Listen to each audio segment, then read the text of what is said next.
All right, hello and welcome to another Expert Inside interview. My name is John Golden from Sales Pop, online sales magazine, and Pipeliner CRM, joining you as usual from sunny San Diego. And today I'm delighted to be joined by Jacob Hicks, who is in Des Moines, Iowa. How are you doing, Jacob?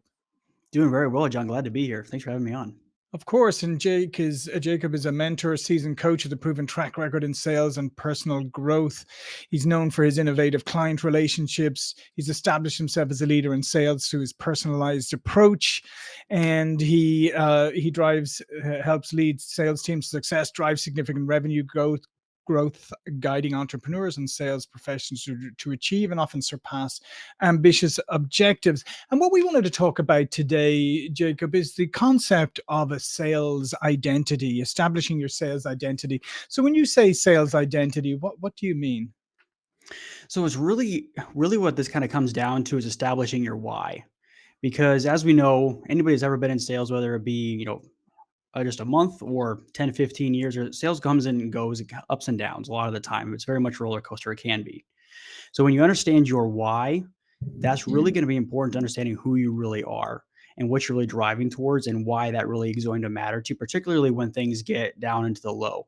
Now, a lot of the times when I'm dealing with my coaching clients, particularly on that entrepreneurial side, they need to have kind of the basics really laid out for them because they are building a business and they want the business to do the thing, whether Mhm. it be marketing, Yeah. retail sales, whatever the case might be, and establishing early on that maybe sales isn't your favorite thing, but you understand that it does need to be a part of your business, and setting up your business in such a way that allows you to still sell and stay in front of people without losing track of anybody is really, really important. Yeah. And what's interesting about that, Jacob, is you're right. I mean, number one, sales is obviously it's hard, and if you don't have a good why, it's going to be really, really hard. Hmm. And as you said, I mean, you have people who default into sales. You have people who say, I've got a great idea and I want to start a business," and then they realize that they have to do most of the selling, certainly in the early days. I think sometimes people struggle with embracing the selling part. Instead, they're kind Hmm. of like treated as a kind of necessary evil, or as a job that it's just a stepping stone till I get something else. Yeah, absolutely, and particularly on the entrepreneurial side. I mean, a lot of the folks I've helped and worked with, they don't want to be salespeople, right? I mean, it's generally a certain kind of breed of people that want to be salespeople, and some people really, really don't like it. Like you said, it can be they just see it as a necessary evil. But the thing that people a lot of times struggle with is they feel like they're bugging people.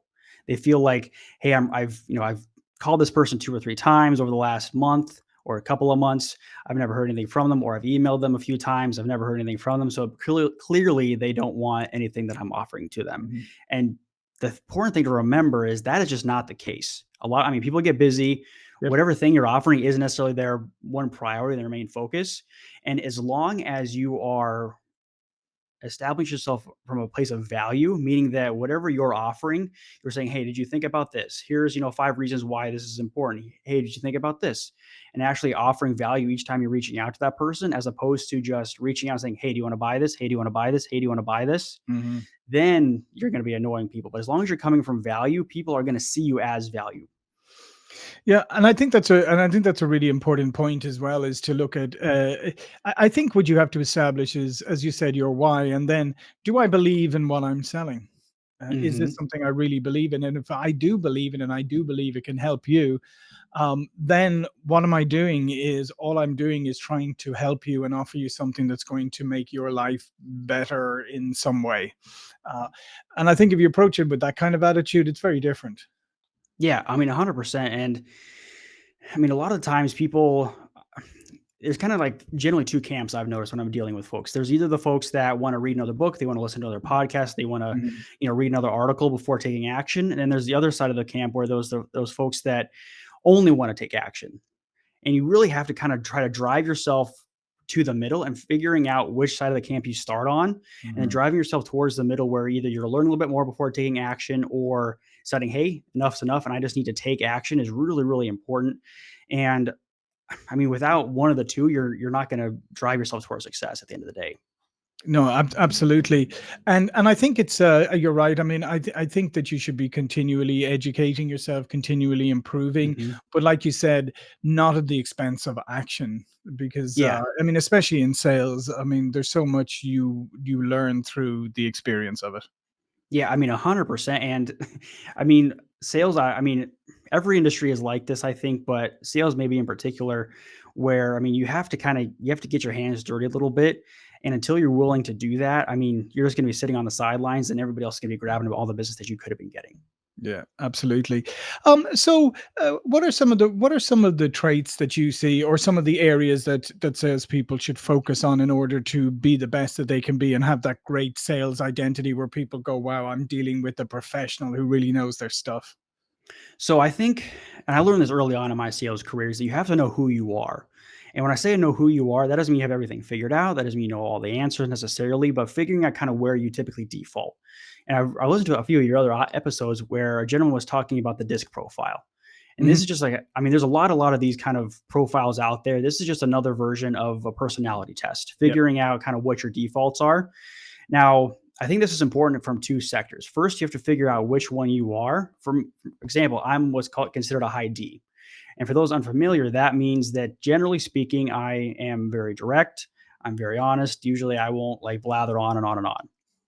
That's important for me to know as a salesperson. Mhm. The other side of this too is to understand who you're actually dealing with, meaning that if there is that other person on the other side of the table who maybe isn't on my side of the profile, meaning that they don't want to just get to the nitty gritty bullet points and be done, but they want to get to know me a little bit better. They want to talk to me a little bit more. I mean, understanding those things is really, really important. And then also understanding your typical sales style. Now, Mhm. again, generally speaking, broad strokes here, a lot of folks tend to fall into that kind of relationship area, which Yep. relationship is very, very important. But I read a book a while, was it several years ago now, called the Challenger Sales Model. Mhm. I'm not sure if you're familiar with that. That's, I mean, Yep. I highly, highly, highly recommend this to everyone Yeah, Master. because when we're talking about relationship, I think who are the people in your life that you're closest to, meaning that if you were doing something wrong or incorrectly or just treating somebody badly, those are the folks that are going to step up and say, hey Jacob, what are you doing here? Right? I mean, those are the folks that are going to push back on you a little bit.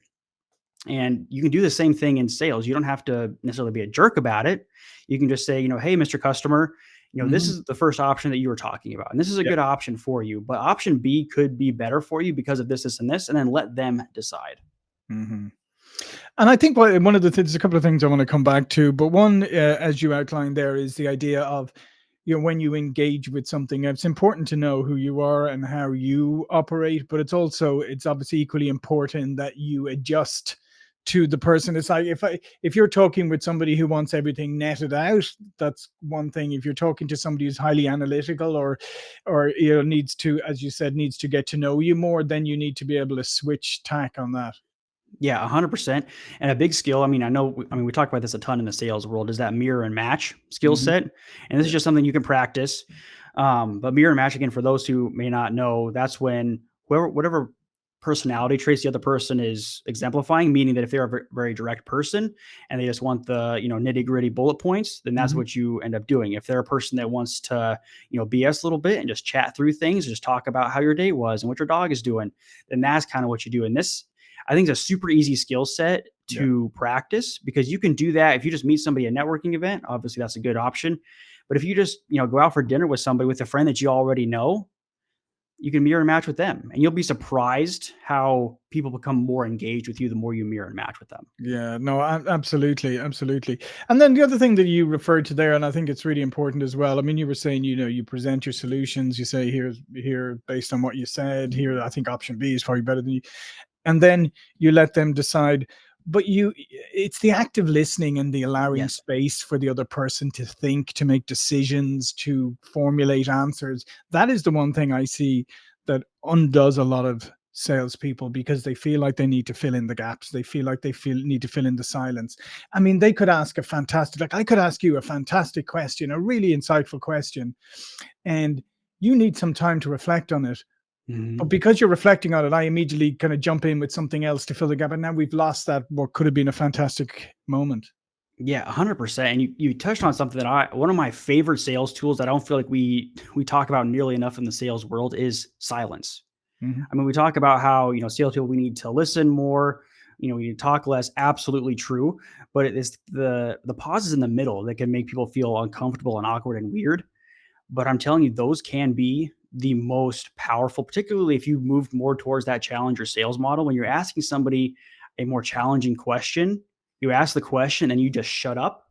Hmm. You just let them think, you just let them reflect and then respond, and you don't say anything until they respond.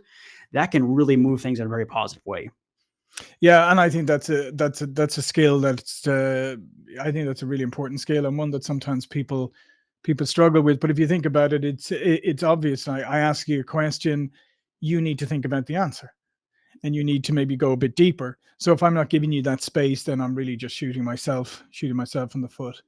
Uh, Yeah, 100%. and the other thing you mentioned too is about one of the most important things is around timing, isn't it? I mean, because just because I call you up today with the fantastic offer, Jacob, it doesn't mean today's the right day. You're in the right space of mind. You have a need right now. All of those things, and that's why it is important to continue to engage in an elegant fashion.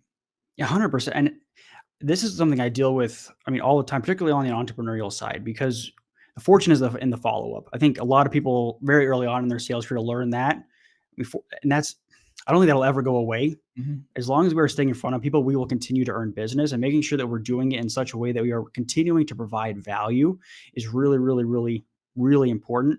Because a lot of the time, and people never, I don't feel like we talk about this enough, but the majority of business is earned in that 10th through 15th follow up, depending Hmm. on what study you are generally looking at. Meaning, and the ones that I love is people feel like they need to close first contact, right? If I'm not Yeah. closing first contact, then I'm losing. Clearly, I wasn't doing something right, whatever, right? That's Hmm. not the case. Generally speaking, we close 2% of business on that first contact. Yeah. Crazy, crazy, almost negligible, right? Go into that first call, assuming you're not going to make that sale. I mean, Yeah. it's great if you do, but staying in front of people, or whether it be on a weekly, month, whatever kind of follow up cycle makes sense for your industry, is really important. Hmm. And just think about it yourself. I mean, there are times when you have, somebody has reached out to you about something, and you've gone, "Yeah, that's kind of interesting, but I'm busy right now, or I've got other stuff going on," and then maybe 6 months later, it pops up again, and you go, "Oh, that's good because now I'm in the right place. I've got time to look at this, and maybe it's the right time." But if you hadn't followed up with me, I'd probably have forgotten about it completely, or maybe I would have gone somewhere else. Absolutely. And what you're kind of touching on there is a concept that I think we talk about too, is called Mindshare, Hmm. where again, generally speaking, as individuals, we can name two brands off the top of our head for Right. whatever, I mean, toothpaste or whatever the case might be. Hmm. So if we're not staying in front of somebody for when that person needs your particular product or service, then they are going to forget about you. I mean, it's just the way that things are. Hmm. And then talk to me a little bit about how much AI is impacting the sales world right now, because I feel like there's some people are still struggling to come to terms with it and to realize how to use and how to use it effectively. You mentioned relationships building earlier. I think that's again something that's kind of coming back into vogue. Not that it ever really went out, but people are focused more on it. Yeah. So AI, I'm a big fan of AI. I think it's going to be the future of a lot of different industries. I don't think that the relationship piece is ever going to go away. I don't think we're going to be able to say, I built a chatbot, I'm Hmm. selling this product, I let my chatbot go, and now I'm a millionaire. I don't think that's ever really going to be a thing. But AI, particularly when we're talking about writing, I feel is the biggest impact we're seeing right now, where we're seeing the folks, I'll just call it what it is, the lazy sales folks out there who are saying, hey, I need to follow up with, John Golden today. Hmm. I talked to him about a couple of weeks ago about whatever thing. I'm going to send him an email. All right, Chat GPT, write me an email. This is what we talked about. Great, copy, paste, send out. Not good. Hmm. People are going to be able to tell. Yeah. But the best way to use, particularly ChatGPT, when we're talking about writing things, whether it be blog posts, articles, follow-up systems, whatever the case might be, is some folks like myself, like I have a hard time just kind of getting into the flow of writing Hmm. sometimes. Just like, hey, I need to start getting some prompts going. So ChatGPT, give me some ideas for these things. Like, okay, this is where I want. Perfect. I love that idea. I'm gonna get going on that. Then you take it back, you let it kind of reword it for you or re-edit things. Maybe you missed something, maybe you forgot about something. Things like that, I think is gonna be really, really important. And then I am really, really excited about automations. Mhm. And I think automation is going to be really, really critical. And I'm excited to see how AI ends up influencing automations because, I mean, some people love them, some people hate them in the sales world. I think automations are really, really critical because as salespeople, we want to be out selling, we want to be out closing. We don't want to be sitting there writing, the 10th email to this guy or whatever. But putting automations in place that are still providing value that allows us to get it back out in the field and not have to worry about it is really important. I'm excited to see how AI might influence some of those things. Yeah, no, I agree. I mean, automation, we're big on automation. I think we've got so many automated processes running in our company. It's amazing. And to your point though, it's providing us with the opportunity to focus on more high value tasks Mm, that you can't automate, and that's why I think particularly in sales, salespeople should be welcoming anything that gets rote routine or repetitive tasks off their plate, and can automate it. They can be more can be more accurate, and effective, and allowing you then, as we said, to really focus on the higher level selling skills. And I think that's probably the challenge, Jacob. I think the challenge with AI is that the salespeople who succeed are the ones who are going to level up and say, yes. this is a great opportunity for me to be at a higher level. And I think if that's your aspiration, I think AI is going to be fantastic for you. Yeah, 100%. And I think you kind of touch on a really critical point here where I think whether it be salespeople, entrepreneurs, or anybody else in any other industry, we have to be reasonably comfortable with experimentation, Yeah. meaning that, hey, this is the way I've done it for a long time. It's gone well, right? I'm doing well. I've been in the industry for however long. But this new idea, this new AI thing came out. I'm going to try it out and see how it might be able to make that system better, level it up, like you were saying. Yeah.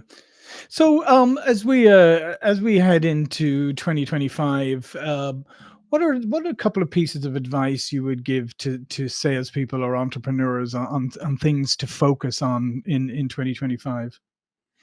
So, I mean, particularly in 2025, but I think just generally speaking here too, we have to get comfortable getting uncomfortable Hmm. in some form or fashion. Now, that doesn't mean, hey, I've been quiet introvert guy all my life, and now I'm going to go out and be an incredible salesperson. I'm going to talk to a million people and all this stuff. We don't have to make huge personality jumps. Hmm. But when I'm talking about getting comfortable being uncomfortable, we can stretch ourselves a little bit. So taking that previous example, if I'm an introverted guy that, I'm very comfortable with my close network, my family, my friends, I don't like going to that networking events as an example. Say, hey, I'm going to go to one networking event a month. And my goal isn't to talk to 20 people or hand out 50 business cards. My goal is to try to find one valuable connection. I'm going to Hmm. talk to one person. I'm going to try to get a good connection going, try to provide value to that person, and I'm going to follow up with that person. We don't have to go crazy, but to stretch ourselves a little bit in the areas that are going to impact us over the long term. Yeah, no, I think that's a super piece of advice because I agree with you. I think there's so many changes and there's so many things coming up that if you can't get comfortable with being a little uncomfortable, if you Mm. can't get comfortable with the pace of change because it's only going to increase, you're going to get left behind. And just maybe finally, Jacob, what would you say is the one sales trait or skill or tactic that is overlooked the most? I think it's understanding who you are. We kind of already went over this a little bit, Yeah. but always being willing to be learning and finding who you are is really, really important because if we don't know who we are, then how can we best relate to other people? Yeah, no, I would absolutely agree with that, and I think that's a great place, for people to start focusing on who am I, what's the why, what is my sales identity, and I guess the final thing, Jacob, is you need to make sure like your LinkedIn profile and all of that reflects that person and not whatever person you initially tried to create. Yes. Yep. And I mean, everybody sees it all the time when we're on LinkedIn, is scrolling everything. We see somebody that tries to connect with us who hasn't updated their picture in 15 years and hasn't posted anything ever and has a job that we think is probably from college, right? Like Yeah. it's time to update things. Just make make your outside the same as the inside. Yeah. No, I think that's a great piece of advice. Well, listen, thanks, Jacob. All of Jacob's information is going to be below this video. But before we go, please do tell people a little bit more about you and what you do. Yeah, so I am a coach, speaker, and trainer. So I deal with a lot of mainly sales folks, like true salesmen that want to get to that next level, and then entrepreneurial minded people who don't want sales to be their whole life, but want to establish the systems to make sure that they're getting as much of the business as they can and let their business be the business. Perfect. Well, listen, thanks again, Jacob. Thank you for watching and listening.